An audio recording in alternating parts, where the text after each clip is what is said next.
다시 한번 말씀드리겠습니다. 앞서 악한 자도 죄를 회개해야 되고요. 선한 자, 나그네 불쌍한 자 다 죄를 회개해서 하나님의 의를 구해야 된다고 이야기를 하고 있습니다. 이것이 바로 우리의 영적인 관계는 물론이고 정치적인 관계로 보더라도 역사 최초의 혁명을 주창하시는 것이다. 이것이 바로 기독교의 종교로 전제정치에서 자유민주주의 국가로 완전히 정착할 수 있는 혁명적인 사상이라고 이승만은 이야기하고 있습니다. 자, 그러면 오늘 8번째 마지막인 일본이 조선을 먹었지만 정신을 못 먹은 이유는 혁명 사상의 풍조가 동양에 전파되었기 때문에 마지막 8번째 교회가 가지고 있는 강한 힘입니다.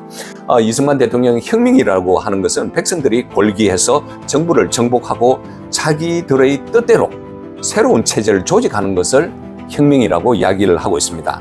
그러나 동양의 역사책에서는 이러한 선례가 전혀 없다는 것을 이승만은 이야기하고 있습니다. 그러면 동양에서는 어떤 난들이 일어나고 이것을 혁명이라고 할 수 있겠는가라는 예를 들어주고 있습니다. 간혹 임금이 덕망을 잃어가지고 민심이 이반되어서 뛰어난 인물이 나타나서 이 사람은 벼슬도 없는 몸으로서 백성들을 움직여서 나라를 뒤엎고 새 나라를 세우거나 혹은 정부 집권자들이 민심에 의지해서 임금을 몰아내고 왕족 중에서 덕행과 명망이 있는 인물을 대신 내세우게 되는 거죠.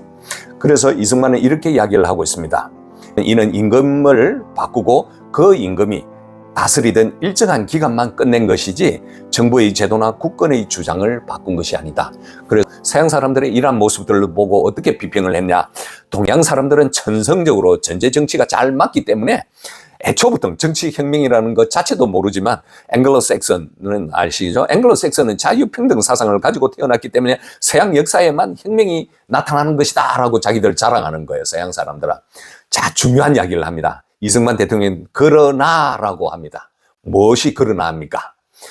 자, 굉장히 중요합니다. 내가 이것을 오랫동안 연구해보니 이는 인종적 성향 때문이 아니고 종교적 특성 때문에 혁명의 사상이 나타난다는 것입니다. 그러면 자유민주주의 사상은 어디에서 나타났냐?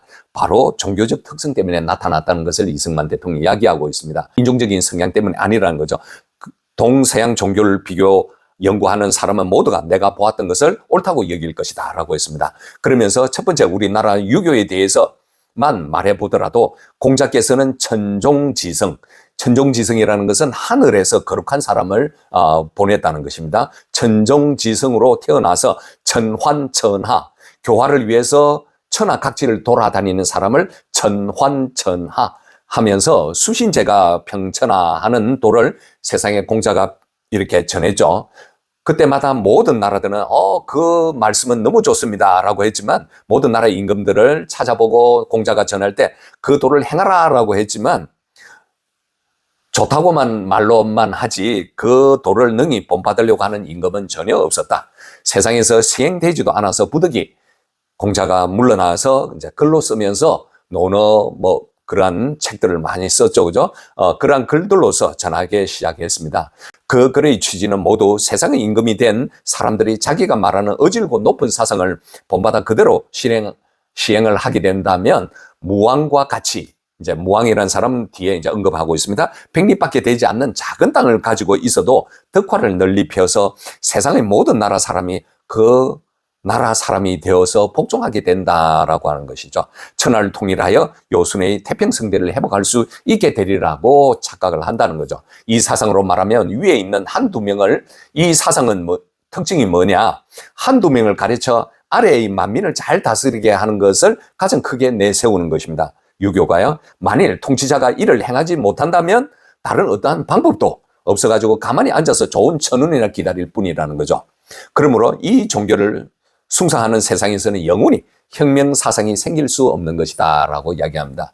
자, 그러면 기독교에 대해서 왜 기독교로부터 혁명 사상이 싹 드는지에 대해서 이승만 대통령 너무 정리를 잘했습니다. 여러분들 꼭 이것을 듣고 이렇게 마음속에 새겨서요 많은 사람들에게 전파 부탁드립니다. 특히 만일 여러분들이 기독교인이라면 이 세상을 변화시킨 사람이 바로 우리 개신교 기독교인이라고 생각을 하시면 됩니다. 그리고 이 나라를 자유민주주의 국가를 굳건하게 세우고 또 지켜내고 있고 지금도 지키고 있는 사람이 바로 기독교인이라는 것을 꼭 아셔야 되겠습니다. 기독교로 말하면 자, 기독교가 어떤 혁명 사상이 있는지 이제 말하기 시작합니다. 예수께서는 애초에 미천한 자로 태어나서 당시 형편을 살펴보니 유대는 로마의 속국인데 소위 로마의 속국이 되다 보니까 어때요?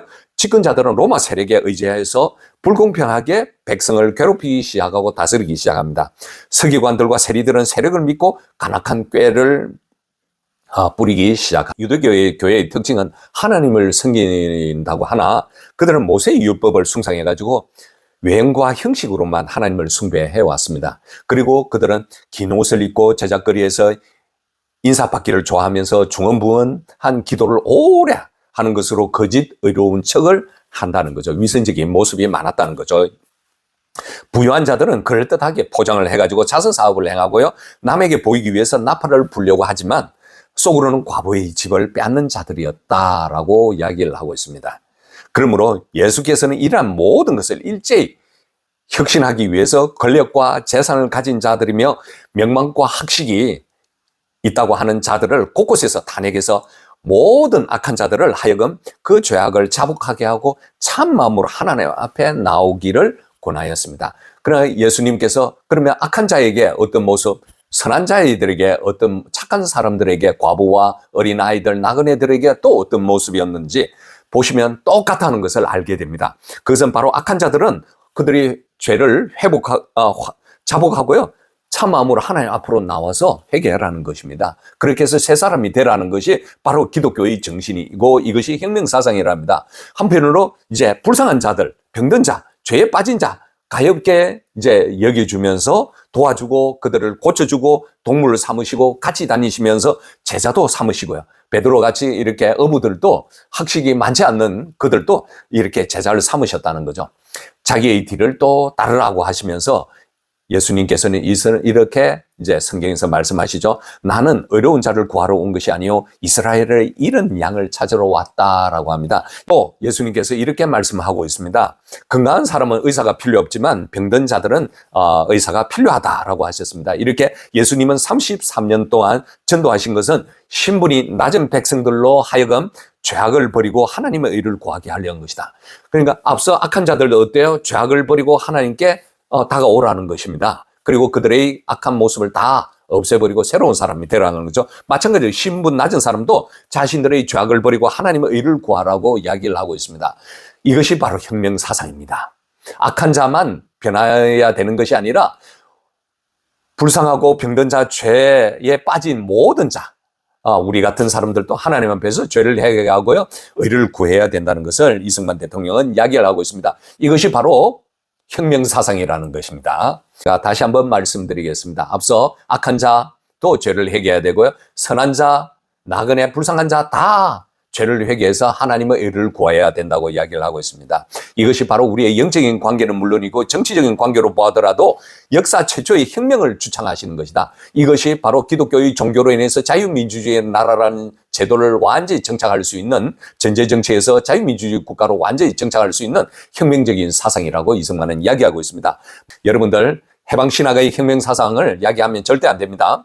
모든 사람이 다 하나님의 동덕한 자녀가 된다는 논리와 사람의 마음이 악한 풍습과 어리석은 습관, 모든 죄악에서 벗어나서 자유롭게 활동할 수 있는 원리를 전부 상세히 가르치셨다는 것입니다. 굉장하죠. 굉장하죠. 신약 성경이 굉장히 중요하다는 것을 이승만은 이야기하기 시작합니다. 신약 성경을 공부하는 사람이 자기도 모르게 스스로 혁명사상을 얻게 되는 것을 보면 정말 그 책은 진리를 가르치고 있다. 진리는 마음을 자유롭게 만들기 때문이다 라고 이야기를 하고 있습니다. 여러분들 만일 우리 크리스찬들이 힘이 없다고 하면 하나님 말씀을 제대로 안 믿는 거예요. 우리가 진리의 말씀을 믿는다고 하면 우리 이 세상 사람들을 얼마든지 세상 사람들을 리드해 나갈 수가 있습니다. 우리 좀 용기를 좀 가집시다. 우리의 사명감을 좀 가집시다. 그리고 이 나라가 다시 한번 이렇게 새롭게 될 수 있도록 우리 크리스찬들은 예수의 진리를 통해서 우리의 죄를 회개해서 하나님의 의를 구하는 가운데에서 우리 크리스찬들이 180도 바뀌는 새로운 사람이 되면 이 대한민국은 희망이 있을 것이라고 저는 확신합니다. 자, 그러면서 이제 또 유럽의 역사에 대해서 이야기를 하기 시작합니다. 유럽 각국에서도 신약의 이치가 전파되기 전과 후에 대해서 전에는 전제주의 중심이 되었습니다. 로마 제국을 볼까요? 로마 제국 시대에는 제국주의의 발달이 극점에 이르렀죠. 그리고 프랑스 왕 루이 14세에 이르러서 전제주의가 얼마나 심했는지 짐이 곧 국가이다라고 이야기를 칭했죠. 이는 짐이 국가라는 말은 이제 이렇게 해석을 합니다. 우리나라 사람들이 나라와 임금을 구별할 줄 몰라서 임금을 곧 나라님이라고 하던 거하고 똑같은 말이라는 거죠. 예, 임금이 나라님이 아닙니다. 우리 백성이 나라님입니다. 이제 용어를 바꿔야 됩니다. 이렇게 신약이 이제 그러면 마틴 루터로 인해서 신약 성서가 읽혀지기 시작하면서 구라파는 어떻게 변했는가? 구라파의 정치 사상만 이런 것이 아니고 이제 교회 제도도 마찬가지였다는 거죠. 신약 성서가 읽히기 전에 교회 제도도 마찬가지로 전제주의 국가와 비슷한 그런 통치 원리로 나갔다는 거죠. 그것이 천주교였죠.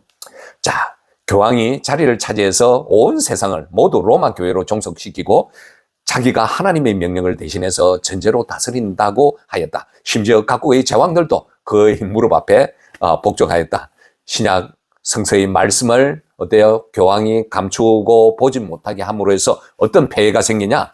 모든 사람들은 교황과 신부 등의 교회 직무를 가진 자들을 통해서만 하나님을 섬기게 했다는 거죠.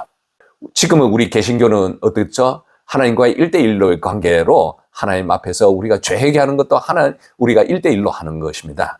그리고 우리가 하나님께 기도하는 것도 1대1로 한다는 거죠. 신부에게 뭐 죄를 고백하고 그렇게 하는 것이 아니라는 겁니다.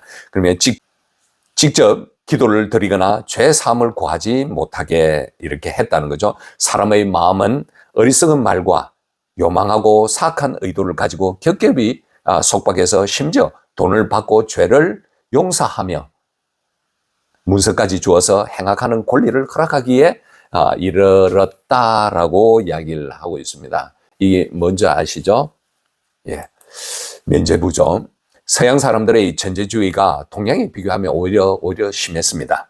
400년 전에 로마 교회에 속해 있던 마틴 루터, 지금으로부터는 500년 전이 되겠죠. 이제 벌써 이승만 대통령이 이것이 110년 전에 쓴 글이니까요. 자, 500년 전에 마틴 루터는 일찍부터 교육을 받아가지고 교황에게 절대 복종을 했습니다. 조용히 신약 성경을 통해서 그가 이제 읽고 또 기도하는 가운데에서 교황이 행하는 일이 하나님의 뜻과 예수 진리에 매우 어긋나는 것을 깨닫게 되었습니다. 이렇게 깨어난 한 사람으로 인해서 비로소 교황에 대항하여 교회 제도를 혁신하기 시작했습니다. 신약이 말하고 있는 것을 세상에 공포하기 시작했고요. 그 파괴력이 어마어마했죠. 얼마나 강했던지 당시 로마 교황의 힘으로 능히 억제하지 못하고 30년 전쟁이 일어나서 유럽 대륙이 요동을 치게 되었죠. 결국 어때요? 반대하던 교회, 그러니까 개신교를 완전하게 만들어서 세워가지고 사람마다 자유롭게 신약 성서를 공부할 수 있게 했고 직접 하나님께 기도할 수 있게 했다는 것입니다. 그 이후로 200년 동안 루터의 종교개혁의 흐름이 정치 제도까지 개혁을 하게 되었다는 것이죠. 그러다 보니까 영국, 프랑스, 미국 등 각국의 정치 대혁명이 여기저기서 생겨나게 되는 거죠. 1766년 미국 독립운동, 그리고 프랑스 1781년인가요? 예, 6년, 7년 후에 프랑스 대혁명이 일어났죠. 그리고 영국의 등등의 많은 청교도 혁명들이 일어났죠. 각국의 정치 대혁명이 여기서 생겨났다. 오늘날 국민 각국이 평등의 자유를 누리는 모든 인간의 행복은 거의 다 여기서 시작된 것이다 라고 이야기를 하고 있습니다. 자, 마틴 루터에 대해서 제가 소개 잠깐만 할게요. 출생은 1483년도 출생을 했습니다. 교황의 부패를 보고 1517년에 자신이 교수로 있던 비텐베르그 대학 교회 문 앞에 95개조의 반박문을 붙여서 교황청의 정면으로 대응을 했습니다. 교황에게 파문을 당했지만 이른바 종교개혁이 이제 촉발이 되었습니다. 이후에 기독교회는 개신교와 천주교로 나누게 되었다는 거죠. 이런 이유로 이제 루터는 근대 문명의 시조라고 하는 것을 정말 적당한 말이다. 시조가 되었습니다. 루터 성생의 힘은 예수의 진리로부터 비롯된 것입니다. 놀라운 일이죠. 이 말씀을 꼭 기억하셔야 됩니다. 해방신학의 그러한 혁명들하고 차원이 다릅니다. 자유신학하고 완전히 차원이 다릅니다.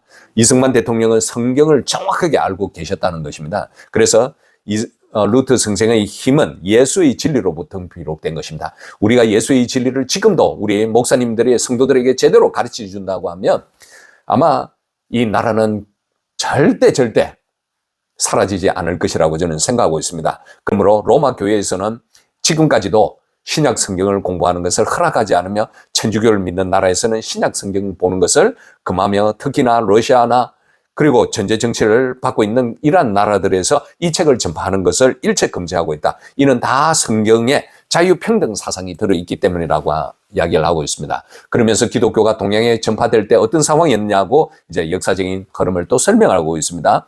이것이 동양에 전파될 때 동양 각국이 모두 이를 배척해서 신구약 성서를 전하지 못하게 했는데 이단 사설이라고 하거나 천주학이라고 하는 등의 말로 반대하고 비방을 하였다고 합니다. 그 까닭에 다름이 아니라 이 책, 성경, 이 책이 굉장히 성경책이 가는 곳마다 모든 완고하고 어리석고 그리고 요사한 풍습과 부패하고 완악한 마음을 변화시켜 새로운 기운과 새로운 마음과 새로운 문명을 일으키고 사람의 행동과 품행을 점차 변화시킴으로써 그 사회가 변화되기 시작했다는 거죠. 한국 교회에 대해서 이제 이야기를 하고 있습니다. 한국 교회와 성도와 서양 선교사들이 어떤 관점으로 지금 이렇게 바라보고 있는가라고 하는 것이죠. 서양 선교사들과 한국 교회 지도자들은 정치적 혁명 운동에 대해서는 조금 더 관심이 없다. 기독교가 장래 한국 혁명의 기초가 돼야 한다는 생각은 꿈에도 없다. 아울러 한국 교인들은 기독교와 정치혁명 간의 상호 관계가 있는 줄도 모른다라고 이야기했습니다. 그러니까 그 서양 선교사님과 한국 교회 지도자들은 다만 원하는 것은 세상을 구원하는 큰 도로, 우리나라의 모든 죄악에 빠져 있는 백성의 영혼을 구원해서 일제히 영생을 얻게 하며 죄악을 버리고 착한 대로 나감으로써 이 세상 장래의 문명의 기초를 삼으려고 하는 것에 불과하다라고 이야기를 하고 있습니다. 틀린 것은 아닙니다. 틀린 것은 아니지만 안타깝죠. 예수님의 모습을 우리가 배우면 자유함을 줄 수가 있다는 거죠. 이 자유 사상에 대해서 없다는 것에 대해서 이승만 대통령이 안타까워했다는 것을 이야기하고 있습니다. 자, 이제 마무리 돼갑니다. 하지만 일본은 이것을 이름에도 불구하고 일본은 이제 어떻게 바라보고 있는가? 일본 당국자들이 보기에는 한국 교회는 독립 사상을 배양하는 것이요, 한국 교회들은 장래의 혁명을 주창할 자들인 것 같다. 그러므로 일본이 한국 교회를 통제하고 한국인들을 다스리기 전에는 장래 화근을 막을 수 없다고 여기는 것이다. 하물며 지금 시기에는 어떠냐? 서양 혁명 사상 조류가 지금 천국에 들어가서 신의 혁명이 일으키고 있죠. 천국으로 들어왔고 동양 전체로 퍼져가고 있어서 일본 국민들 또한 이 조류에 휩쓸려서 혁명을 일으킬까 봐 염려하지 않을 수가 없다라고 이야기를 하고 있습니다. 죄송합니다. 뿐만 아니라 한국은 일본과 천국의 중간에 위치하고 있어서 지리적으로 천국에서 발달되고 있는 모든 근대화 작업이 한국으로 말미암아 일본까지 전파될 수 있을 것이다 라고 이야기를 하고 있습니다. 이 혁명의 조류가 조선반도를 도달하고요, 일본까지 미치는 것이 마치 이웃집에 불이 나가지고 이 불길이 바람을 타고 내 집까지 미치게 되는 것 같으니, 일본으로까지 미치게 되는 것 같으니 중간에 있는 집에 불길이 미치지 못하게, 중간이라면 한국입니다. 청나라에서 지금 일어나고 있는 이 혁명이 불길이 미치지 못하게 하는 것이 불길을 잡는 상책이다. 그 중간 집에 있는 불 붙기 쉬운 모든 물건들을 급히 치우는 것이 당연하다. 일본이 한국 교회를 통제하려는 것은 이 같은 이유에서이다 라고 이야기를 하고 있습니다. 그래서 한국 교회가 곧 대한민국의 희망이라는 것을 이야기하고 한 것은 1903년도 9월 달이었습니다. 그 나이 28살 때죠. 그러니까 거의 10년 전입니다. 거의 딱 10년 전이죠. 1903년 9월 달에 그가 신학월보에서 두 가지 편백됨에 대해서 대한 사람의 새 물줄기, 새 희망은 바로 예수교회라고 했습니다. 정치는 항상 교회의 본인에 달려나는 거로 교회에서 가만한 사람이 많이 생길수록 정치의 근본이 스스로 바로 잡힌다고 했습니다. 이것을 생각하지 않고 정치만 고치고자 한다면 정치를 바로 잡을 만한 사람도 없으려니와 설령 영혼이 바로 잡는다 할지라도 썩은 백성 위에 맑은 정부가 어찌 일을 할 수 있으리요. 반드시 백성을 감화시켜서 새 사람을 되게 한 후에야 정부가 스스로 맑아질지니 이 어찌 교회가 정부의 권한이 아니리요. 이승만은 글을 쓸 때마다 부정사로 이렇게 부정문으로 많이 끝내. 한국 교회 핍박 이제 거의 이제 후반부 다 되어가고 있습니다. 일본 식민지 하에서도 한국 교회가 가지고 있는 8가지 힘 때문에 우리는 기독교 국가로서 왕성한 활동력을 가지고 이 나라를 바로 세울 수 있을 것이다라는 희망을 갖자라는 의지에서 우리의 잘하는 것을 더 드러내기 위해서 이 글을 썼다고 이야기를 하고 있습니다. 여러분들께서 장시간 경청해 주셔서 감사합니다. 구독과 좋아요, 댓글 부탁하고요. 또 그래서 이 나라를 위해서 간절히 기도 부탁드립니다.